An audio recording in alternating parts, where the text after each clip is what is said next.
Hello and welcome back, everybody, to the DanJohnUniversity.com podcast. I'm Dan John. This is episode 271.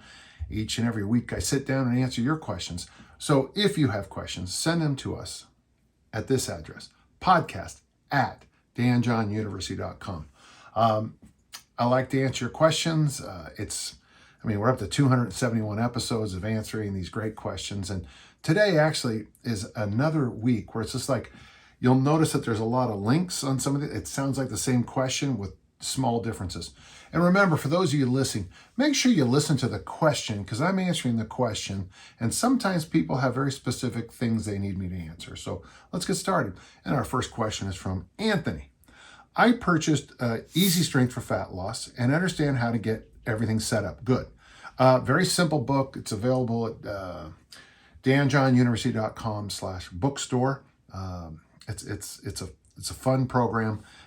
It works, and it's just the only issue, it doesn't promise overnight results. The way you've laid it out is very easy to follow. Thank you. My only question, if I only have one 20-kilo kettlebell, I'm planning on getting a 24 for now, but this is all it's going to have to do. I find I can press it 3 times without too much effort. Yeah. So, for example, if I do 3 sets of 3 of the overhead press, how do I progress until I get a larger bell? Is this as simple as just doing more reps? The answer is going to be yes, and I'll get to that in just a moment. If so, how do I set that up to stay close to your original protocol? I understand your rule of 10, but there's a similar rule when you need to do more reps to get the same effect. So, and as everyone knows, and I've said this at workshops about easy strength, sometimes with kettlebells, easy strength is a square peg, round hole situation. The idea behind easy strength, and especially when I first did it,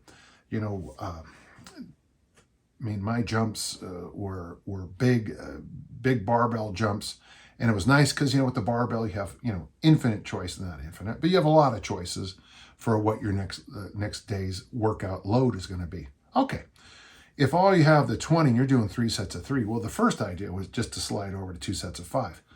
But what I want you to understand, Anthony, and anybody else who's using kettlebells for easy strength, you are probably going to have to ratchet up the reps. With the armor building complex, one of the things I try to help people in the last few weeks is this idea that, I have this idea that you do 2 reps with the weight, then 3 reps with the weight, then 5 reps, and then you do 10 with the same weight, and that adds up to 20 reps. Well, a lot of people can't do the 10, so they have to go lighter to get those 10 reps in. In your case, we're going to have to go the opposite way. So I would suggest if all you have is 20 kilo bell, then I would push those reps up as best you can. One thing I think you might want to do is the first couple of times you do this, Anthony, on those 3 sets, do the first set with 3, shake it out a little bit. And then maybe on the second set, go 5 or more. And on the third set, just find a more reasonable number. So my idea is this, the first set with 3 is the easy one. The second set with the as many, with good technique, with strict form. And the third set, you just make a decision. Depending on how you're wired, that third set might be the easiest set. For others, it's rough. But let those reps go up. If I'm remembering the formula I sent out, once you get to 10 reps, and I'm spitballing here, this is just from pure memory, I think you can press to 24, okay? And if you get to 15, you probably be able to sneak up on the 28 or even the 32. Reps can help you get stronger, higher reps, but it becomes very personal after a certain number. If you read Stephen Kort, K-O-R-T-E, was this powerlifting coach that became very popular at the turn of the millennium. He has a 3x3 protocol, which he just sticks with. In fact, I summarize it sometimes. The original is 3x3x3x3.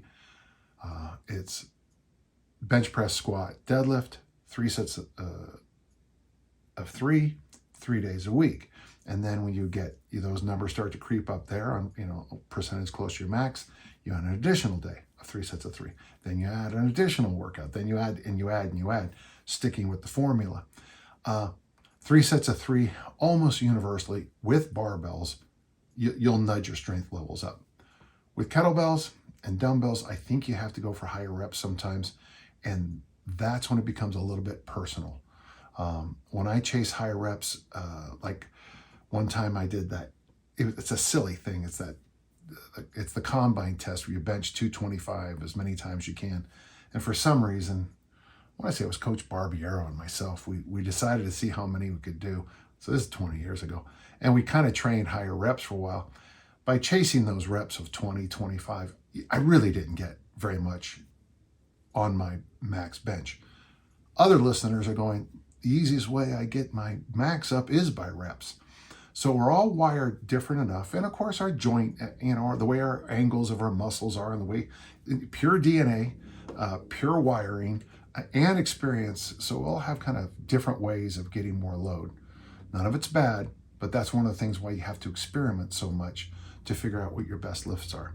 So Anthony, I'd like you to move your reps up. Take a few times to experiment with it.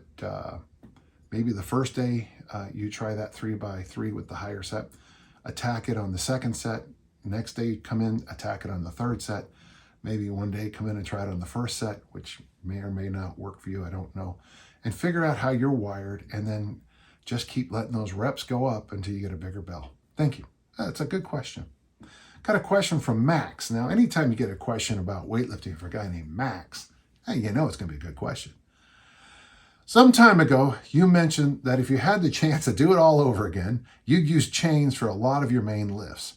And then it says, I'm a fellow chain enthusiast. So chains, for those of you who don't know, they're chains. And the ones I use come from Bigger, Faster, Stronger, and they're also collars. So they screw onto the edge of the weights, barbell, and you lock them down. And as you go down on a squat, say, it gets lighter. And as you come up, the chains come up off the floor and it gets heavier. The nice thing about chains, and I've said this for a long time now, is you no longer as a coach have to say down slow, up fast, because the chains kind of make you do it. It seems there are many cautionary tales out there warning athletes not to do too much chain weight. Yeah, okay. But then he goes on, I've heard the figure of 10% as a maximum proportion of total load. Okay. And I'm curious to ask why. Max, I don't know. That's nothing. I don't have a formula for that. In fact, I have fond memories. Now you have to make sure you have good spotters, but one time, some of my senior athletes, they decided to do this interesting contest where they strapped nothing but chains on the bench and squat.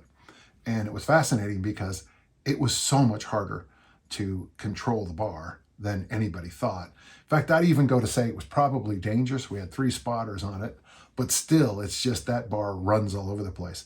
I would say that's too much. So that'd be 100% of the load or something like that. But my chains, I think, I have the big ones from Bigger, Faster, Stronger. So I think they're 57 pounds. So mine would be heavier for what we use them for. I can also see that one might overload the supporting structures, such as the upper back on the squat, by pushing to super maximal loads at the top end. That's interesting because one of the reasons I like chains, Max, and this is very specific, is it did remind me of training the old rack, like some of my heroes. Bill March, who didn't die that long ago, great American weightlifter and a Mr. Universe, I think. He used functional isometric contraction. And one of the things he said that really helped him is, if you're doing quarter squats in the front squat position with 800 pounds, standing up with 400 is not going to seem very heavy. So this is one of those things where your mileage is going to vary, okay? However, I'm not a power lifter and I don't really mind about specificity. I don't take big jumps in load anymore, and chains are working out well with me. I've got around knee tendonitis, a groin tear, and a few other issues utilizing chains, and they put 15 kilograms on my max front squat in quite a short time period. So I'd say you should do these. I regularly use up to 50% chain weight for squats, and it feels great. I would love to hear your opinions on this, whether I'm setting myself up for any spectacular failures down the line. and on how you use chains if you had the chance to rewind back to your 31-year-old self, my current age. Well, my 31-year-old self overtrained constantly, so let's not use him for an example. Max, he was a bit of a loon. He was strong, but he was crazy. The reason I like the idea of chains, especially if you can make them work with deadlifts, I say yes. Almost all the pressing family and the squat family. So presses for sure, squats for sure. When I would press, I had this, it was an old milk crate. Now, the reason I say it's an old one, because it was the ones that were made out of pure metal, and it could handle a lot of weight. I would sit down on it, and the box is only about that tall. So when I was military pressing, it's interesting. So you had to take the weight off the rack. You had to kind of front squat all the way down to the milk crate, and then from there press. It wasn't that heavy, but it is hard to, sit at the bottom of that box and then at the end of it, roll forward and stand up. Squats, presses, no question. If you can make deadlifts work, I think it'd be good too. I mean, I've seen online people doing like Olympic lifts with them, and I just can't. I don't know if that's a good idea. I could see someone doing like clean or snatch pulls with them. But again, for those of you who've ever used chains and you start to add speed to them, I mean, I don't want, whips at the bottom of the bar, as they accelerate up. I don't know if that's safe. But yeah, if I could, that in this imaginary world we're in right now, Max, yeah, that would have been fun to do my whole career. The one nice thing about using chains, at least in my experience, you never miss. You can get a little squirrely at the top of some lifts, in the press family especially, but you never miss reps. You always seem to be able to make it. And the other thing I like about it is just that acceleration. Now, there was a time where I had, 7 platforms. We had chains on every platform. We had, chains on every press, chains on every squat. And then on the platforms, we had 7 platforms where we were doing the Olympic lifts, and then we're doing hurdle walkovers and say tumbling all at the same time in these conga lines. And visitors would come in and freak out because of that. There's a noise that chains have. Zhang, zhang, zhang, zhang. Well, you multiply that, by 14, and it really gets loud. I love them. Yeah, I'd love, in this great imaginary world, I would still do them, and I would have invested in Apple. Okay. Well, thank you so much. A good question, and I hope you keep me informed on how this journey goes. And good job on getting over those injuries.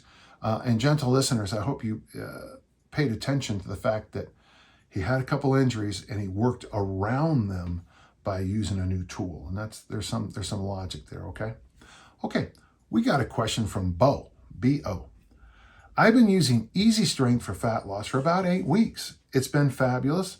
I'm down 10 pounds already. Well, good for you. And again, Easy Strength for fat loss, danjohnuniversity.com/bookstore. And I'm feeling great. Currently 6'2", 275. My goal is to get down to 250 by the end of the year.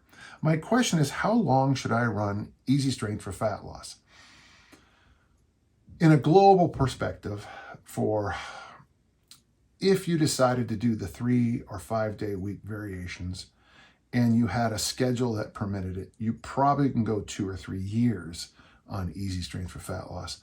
When I decided to really, make some changes in my body composition, for good or bad, I'm no longer doing Highland Games. I'm no longer throwing the discus. As a weightlifter, I want to get down to lighter classes, just for my long-term health. When I went on it, I think I had my biggest progress in the first 9 months. And then once I started Olympic lifting, I was able to use Olympic lifting to help bring it down. So I know in my own experience, I can go 9 months. Other people have been doing it for a couple of years. So there's the early results, okay? Then he asked the question, does this program work for the long term, or should I be switching up where I am at now? 8-ish weeks. My thought is this, and he has more to ask. Bo asked another question, but I want to stop right there. Bo, one thing about one thing about body composition changes, especially fat loss, I think the more time you take to do it, the more likely it stays off. All you need to do is talk to people who've done these, cleanses, or, these 2-week cleanses, 2 weeks this, 2 weeks that, 10 days this, 10 days that. Very often, you see a change on the scale, and then right after you stop doing that, it bounces up. But there was a diet that was very popular around the millennium online called the engineer's diet, where he used rolling averages to figure out over a long term. And I believe, if I'm wrong, I apologize, but it was like he lost 150 pounds. But his idea was kind of like I was told by that great Utah Jazz coach, don't let your highs get too high, don't get your lows too low. That was Charlie Francis explaining, sprinting. So in Charlie Francis, funny, it said basically the same thing in sprinting. He said your highs get too low and your lows get too high. I thought that was interesting. That's why I tied those together. But if you decide to lose, let's say you want to lose, let me do the math real quick, 25 pounds.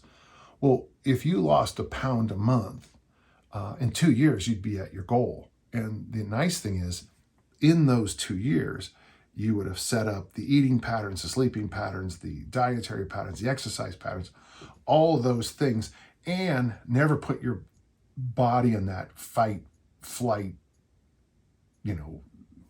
what are the other two? Freeze and fawn, the four F's of the sympathetic system. You would stay, within yourself, and I think the weight would stay off. Generally, the longer you take to lose body fat, the longer it stays off. I was just told of a woman the other day who had gastric bypass surgery, and after it actually put weight on because she refused to change her eating habits. And I don't know if it grosses you out as much as it grossed me out, but she popped her silicone band or whatever it is that does that. And I thought, ouch, that's something I don't want to do. But again, surgery takes a day, and the results are supposed to happen over the next few months, and the results didn't stick. So the longer you take to lose it, the longer it's going to stay off and maybe never even come back. So he says, I purchased your new book, The Armor Building Formula, available at armorbuildingformula.com, which is tempting me. But as you say in your new book, maybe I need to shed more of that fat before starting the ABC. And I think so. The nice thing about what you're doing, and gentle listener, I want all of you to think about this. So what Bo is doing is he said that, okay, I'm on this program where I'm having good success, but he's doing something that's important. He's already looking at what's next. I remember Earl Nightingale talking about writers, and he said this a long time ago, but he said, most authors, well before they finish their next book, are already starting their next one. I'm sure you could talk to poets who would say that. I'm sure musicians will say the thing. When you have this vision, this ongoing journey vision, say like, okay, I'm going to tell you, I want you to go, it's 8 weeks, 2 months. I want you to go another 2 months. I want you to go another 4 months. But at the end of the 4 months, I want you to go to the ABF, okay? That kind of thing, that kind of thinking. I'm doing 6 months of easy strength for fat loss, and then I'm going to do the 8-week armor building formula. What that does is it keeps you stimulated. You'll start reading things. If you're like me, you'll start, typing things out, making little charts and graphs. I don't have any available here now, but when I'm going into a program, I start, here's one. I start typing up all the information that I'm going to need to work on in the next program, and I get really excited and really fired up about it. And then when it comes in a new program, once I start getting ready for that next weightlifting meet, it's funny because probably 2 weeks out of a weightlifting meet, I'm already looking forward to the bodybuilding stuff I'm going to do the week after. And so I think that's a good goal. Let's do this. I'm going to ask you to do it for 6 months, and then armor building formula. Once you do the entire program, and then sit back, fold your arms and say, do I want to go back to easy strength, or do I want to do another round of armor building formula? That'll be up to you. Great question. And good job on your success. Proud of you. and keep on keeping on in this, okay? Good job, Bo. Oh, now listen, the next question comes from somebody, and I guess I'm starting to have a pattern, and I didn't do this last time this name came up. So this is for the listeners who listen every week, and here we go. We have a question from Dan, and what a lovely name that is. In a video from a couple years ago, you said that you thought overhead squats might work for easy strength. With that in mind, I was wondering if you thought of an easy strength variation of overhead squats, chin-ups, trap bar deadlifts with low handles, dips, and suitcase carries. Well, I got to tell you, I think that's a great idea. I think, well, I'm just looking at it, I mean, dips and chins are just marvelous exercises for your upper body. I mean, if you want to look good at the beach, dips and chins are a good option. Suitcase carries are going to wrap that whole body together. And then you got the trap bar deadlift, which, I think trap bar deadlifts don't beat you up as much as some other exercises do. Make sure you hold the hinge. And then you got the overhead squat, which is going to really challenge and chase your nervous system on top of it. I love the overhead squat. I honestly think it's one of the most underrated exercises anybody does. I get these questions about these exercises that I just wave my hands away and go, are we still, I feel like, I wave my hand at the exercises that Jane Fonda was doing in her 1980s video cassettes. Sorry, folks, I still do, okay? I'm not a big fan of junk reps. I'm not a big fan of, getting overuse injuries. But you never hear anybody comment about, I don't ever hear people follow up with, I overhead squatted this or that. I was told by a coach, his name is Mike Weeks, he's California, great shot putter. In fact, I knew him when he was a thrower too. And he once said that he expected his throwers to be able to do 15 reps with their body weight in the overhead squat. So I've done that 3 times in my life. Now, next time you get in the gym, so at the time I weighed 265, okay? I want you to flip 265, lock it out overhead and do 15 reps with it. Folks, I couldn't feel my wrists. I was so numb. I had numb elbows. It is a whole body lift, and you can't lose focus for a nanosecond because the weight will dump off of you. Overhead squats are amazing. They really do help you with your mobility, your flexibility, your balance, your perception of where things are in your body, and they're a challenge. So I love the lift. I think it's wonderful. My first published article in weightlifting was on the overhead squat. And it's funny because an online magazine took it and published it without asking me. And there were specific things in the article that only was about me. It had my wedding date. It had the Ralph Mon, invitational we did as his retirement party. It was just funny to see it. But they finally gave me credit for it, but they still haven't paid me. So that's nice. But the overhead squat is a marvelous exercise. Now, I would suggest when you first do it with the easy strength protocol, just do 2 sets of 5. Keep the weight well lower than you think. So, you might even want to just do the barbell, the empty bar, lighter weights, really reasonable, and just nudge that weight up. Don't rush it. It will come. And the nice thing about the overhead squat, within a few months, if you take this serious, you're going to see the real benefits of what it does for your whole body. Love the idea, Dan, and good luck to you, okay? Okay, so we have a question. Egan, I think it might be Egan, E-O-G-H-A-N. Egan says, I've been going through a lot of the podcast clips regarding Turkish Getups, and you're the first person I've found who shares the same opinion as me. Well, then we both must be right then, okay. Great as an accessory exercise, but I don't understand the obsession with heavy Turkish Getups. And that's kind of ending. It's funny how everything kind of goes in waves.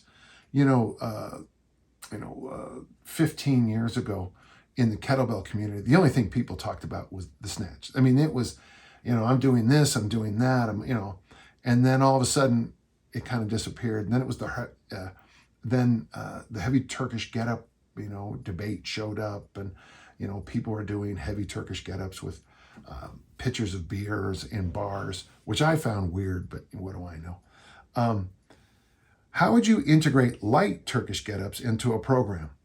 Every program I can find uses that as a big lift. Now that's interesting because in the community I work with in kettlebells, it's not. I am interested in how you actually program Turkish get-ups in isolation of my ideas, however. Well, I don't understand that last line very well, but so I just sent it to the publishers, but I'm doing a workshop in January, Liftapalooza in Nashville, and Zach asked me to do a whole day on kettlebell workouts. And it was interesting as I looked at it because originally my handout was like 2 pages, and I think I just sent in 90 pages, and it's all my kettlebell workouts. And one of the things I've noticed, and I was looking at this just before I answer this question, is there's a phrase we use in the RKC called naked get-ups, and it's an unloaded get-up. I think it's one of the best ways to warm up there is. It's not just the warm-up of it, but what I like about it, it's a moving assessment. I mean, if, 3 of the last 3 workouts you had, as you rolled up onto that left elbow, your chest was proud, your eyes were up, everything was great.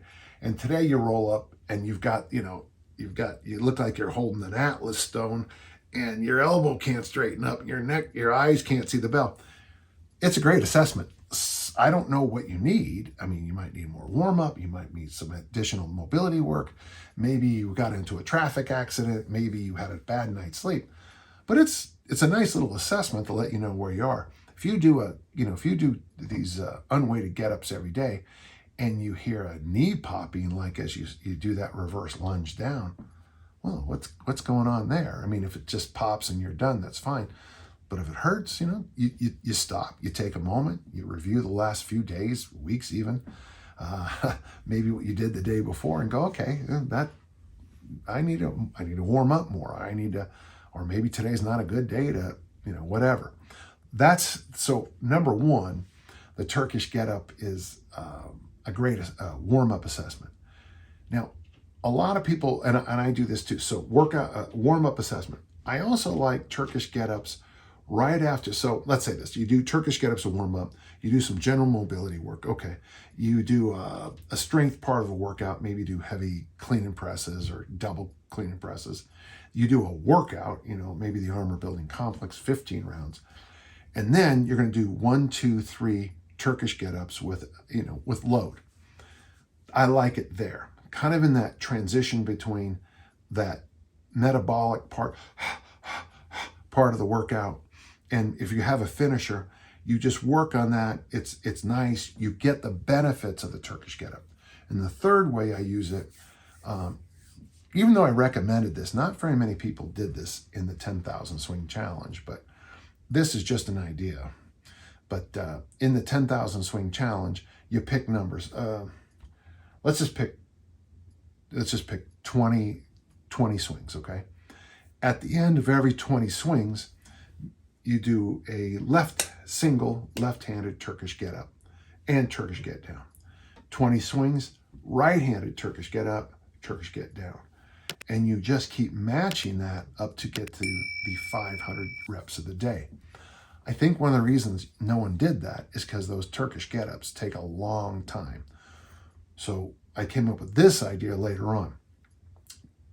25, swings. Left-hand Turkish get up, 25 swings.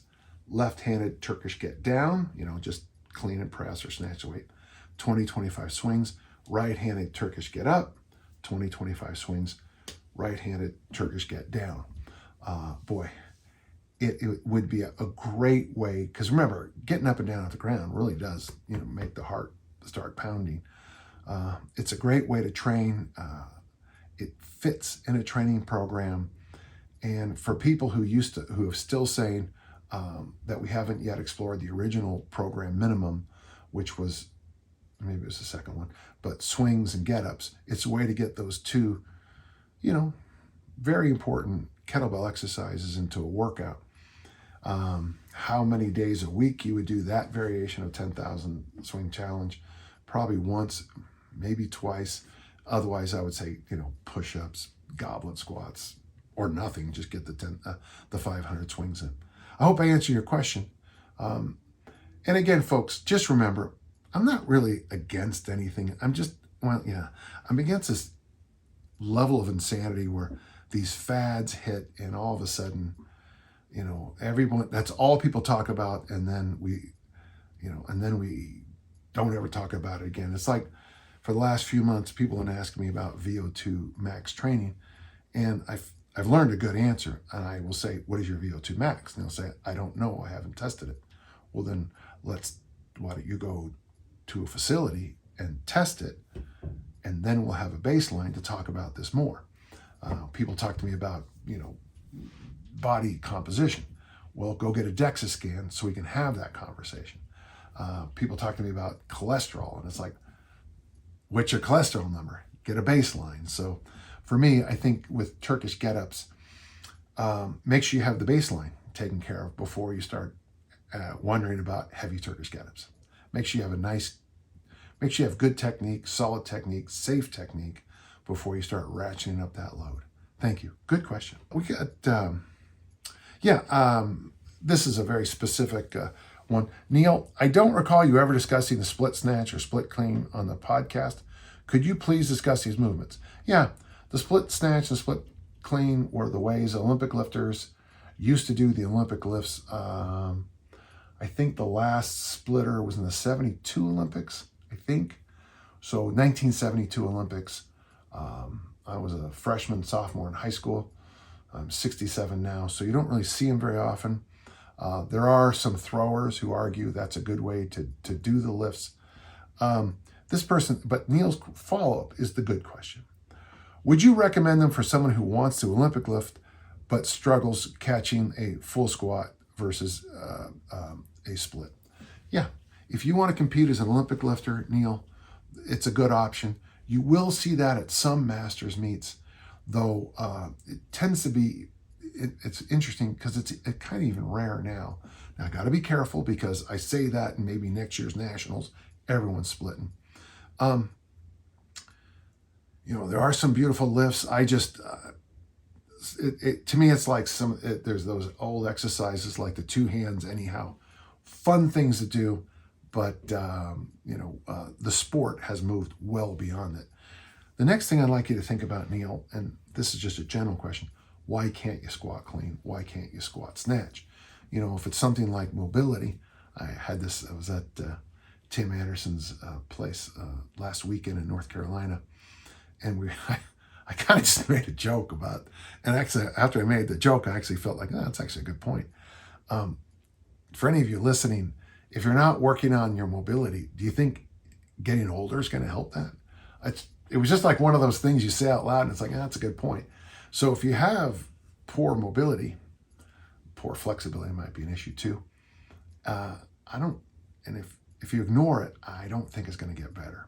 But so Neil, if that's what you need to do, that's what you should do. Generally, like at most local meets, I just power the lifts up because, very often I'm just trying to get team points. It's just something you don't see very often. And the sport has gone well beyond those movements. Okay, I hope that helped. Thank you, Neil. All right, so Jason asked another kettlebell question.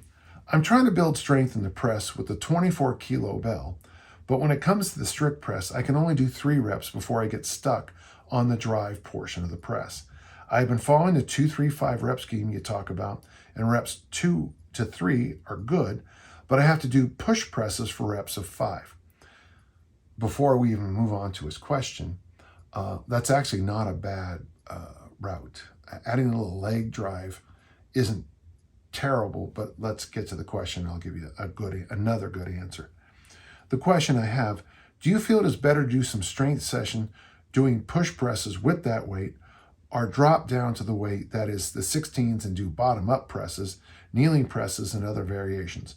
If I had a set of 20s, that would be better, but I only have the 16s and the 24s.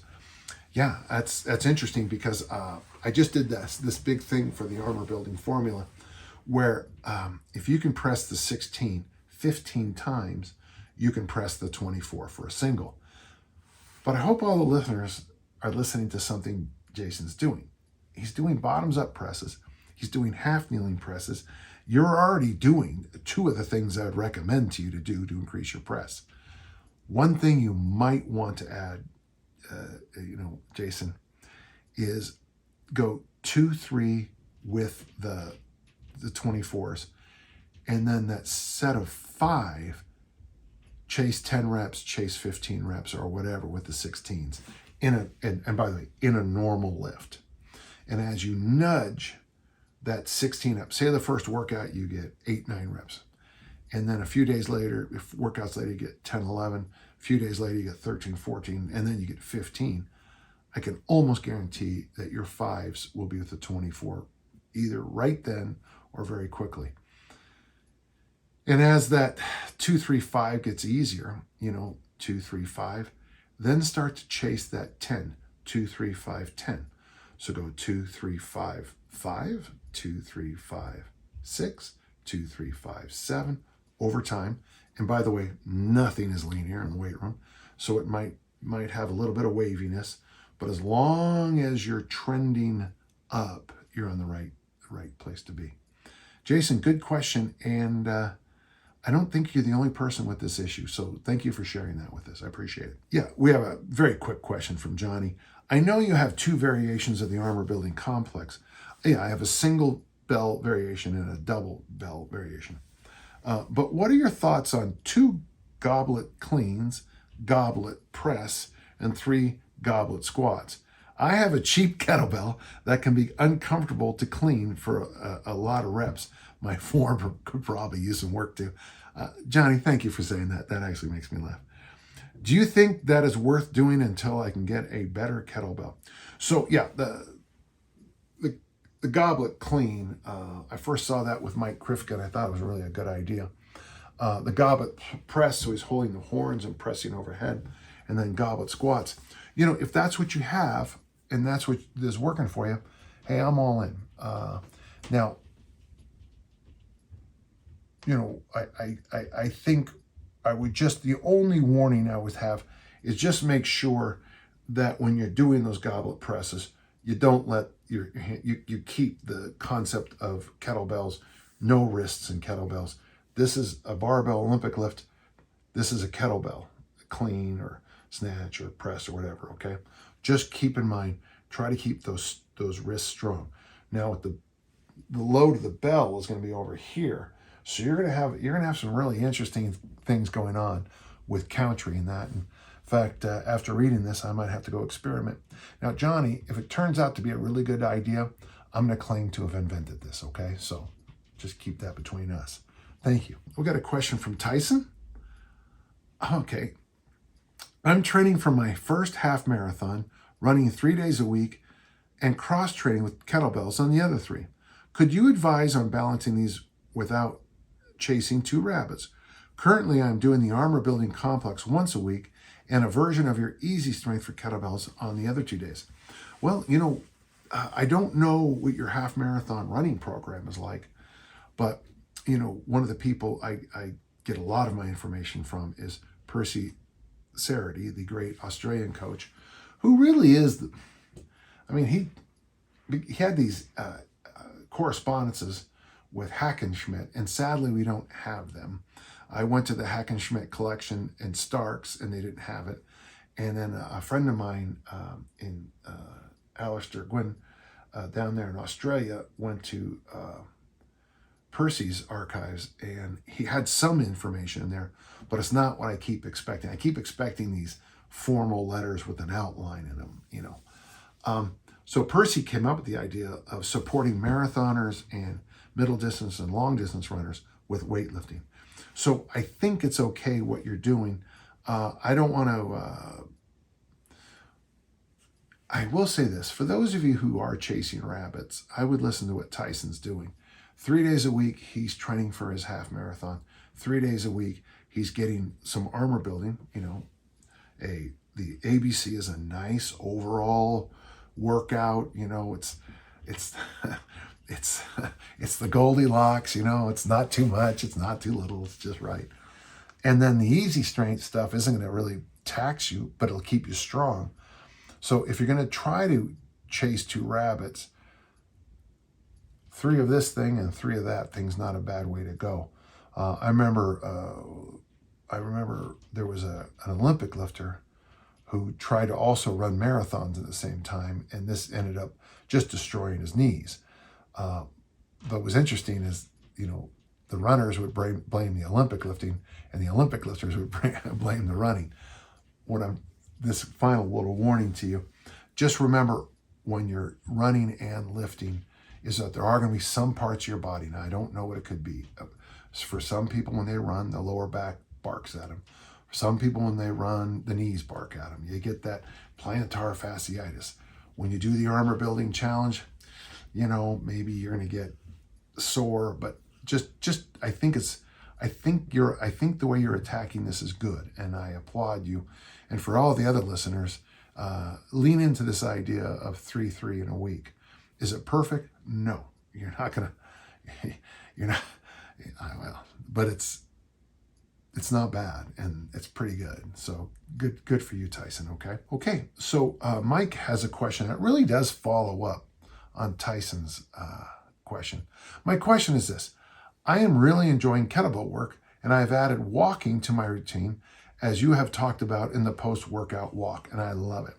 If I have 15 minutes to work out, would you find it better to do kettlebell work for 15 minutes and walk for 30, or do kettlebell works for 30 minutes and walk for 15? And then Mike says, my guess is it depends. But then he adds an important point. At age 50, I'm a lifelong athlete who also does sprints once per week, and I'm rebuilding a once per week steady state run from 30 to 60 minutes. I would say that my goals are health, longevity, and mobility, but I'd be lying if I didn't say that I also want to look good. Well, of course. Okay, let's answer that question first. He has a second one here. With that steady state running and the sprints, you're covering the cardio side really well. You might be able to get away with the 30-minute kettlebell workout and the 15-minute walk. What's great about the walk is it's great for your back. It's great for your blood chemistry, especially when it comes to that glucose stuff. It's great. But with the other 2 workouts you're throwing in, you're probably covering it. Most of the people I work with don't do sprints and long distance run at 30 to 60 minutes a week. So for them, push more walking. In my case, I Olympic lift and then I go for a walk. The walk does help with my body composition, so I'll look good. But it also helps with my whole spine. It also helps with, everything. Walking is one of the best things you can do for your brain. Walking is one of the best things you do for your joint health. It's stealing when it comes to fitness and improvement. So in your case, I'd go with the 30-minute kettlebell workout and the 15-minute walk. And don't forget, you have some other options, 20, 25 minutes, and play around with a little bit of that. The 20-minute kettlebell workout, you can get a lot of work done, and a 25-minute walk, you're going to be right on that anyway, okay? So your follow-up question is this. My second question is this. Is it just me, or is swimming laps an excellent core workout? Our family recently took a family vacation and rented a home with a pool. Well, fancy you, Mike. I both swam laps and just spent time playing in the water, and my body feels so well tied together with strength emanating from my core. Just curious about your thoughts. I know you mentioned doing triathlons for a season. Yeah, when I got back from the Middle East, I was not doing well physically. I had a little issue, a bad one. And then the school secretary asked me to move her typewriter, and I leaned over too much, and I leaned in instead of hinge, and I had this. If you've ever had a back go out, it feels like you got hit by a lightning bolt. And so my doctor told me to take up bilateral swimming and bike riding and I figured I might as well run triathlon. So, as well as swimming in the Galway Bay, and he says in the UK, that's in Ireland. Come on now. When you go to Salt Hill and you jump in the Galway Bay, swimming, yeah, some people do swim. I would say I just freeze, and I love it. Thanks, and I love the podcast. My birthday is coming up, and my gift this year will be the armor building formula. Good for you.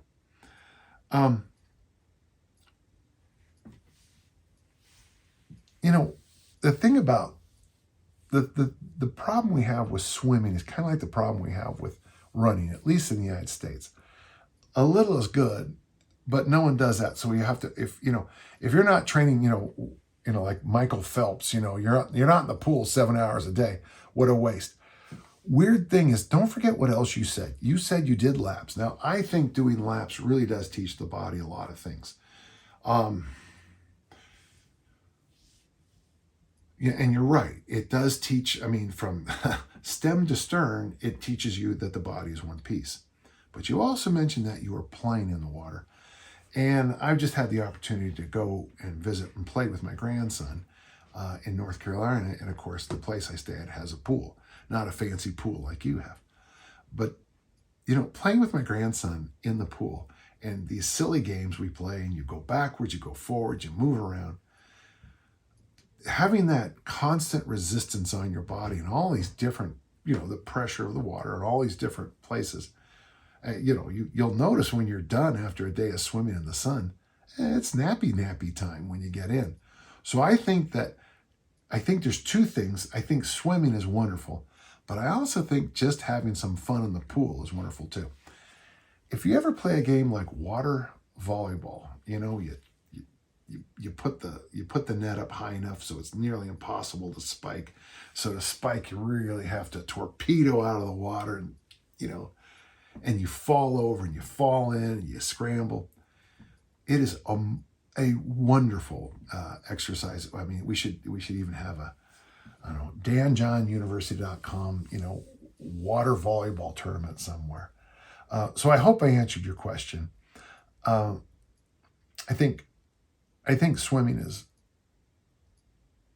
especially for the bigger engines, walking and swimming are just such good targets. They're such good things to get into.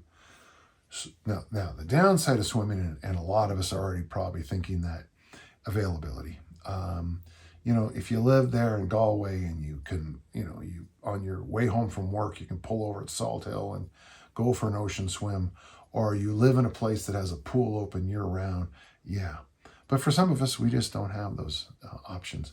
I said, this is a little off tack, but I remember I was at a hotel one time and we walked past the hot tub and someone said, I can't wait to jump in. And I looked and the water was a bright yellow green. So, I've always had my own hot tubs, and my hot tubs are either look blue or they look crystal clear, and there's no yellow or green. Sometimes public pools aren't the best environment to get a workout in. Of course, the ocean has, sharks, but I think it's great. But I want you to remember that you were playing in the water. And I got to tell you, Mike, that was a fun question. I'd like to see you experiment around with 15-minute kettlebell workouts, 20-minute kettlebell workouts, and 25. See if we can cut the fluff out of them so that you increase your walk. And when you get a chance, jump back in the pool. Well, I can't believe it. That's all the questions we had today. It seemed to go fast, at least to me. Remember, if you have questions, send them to the podcast at this address, podcast@danjohnuniversity.com. I sit down here each and every week and I do my best to answer your questions. And until next time, let's all keep on lifting and learning.